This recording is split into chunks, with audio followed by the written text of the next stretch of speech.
এই যে চলে আসলাম আমার বুয়াটার কাছে। ঢাকা দিয়ে রেখেছিলাম।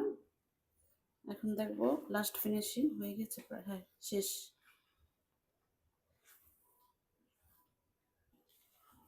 বিক্রমপুরের বউয়া।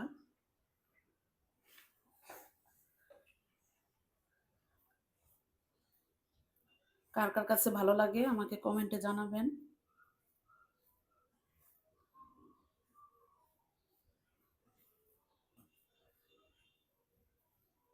এখন আমি বুয়াটা সার্ভ করে নিব।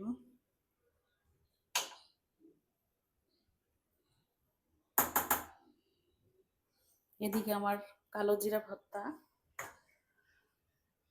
আর শুটকি ভর্তা আমি ব্যাক ক্যামেরায় করে নিয়েছি। এই যে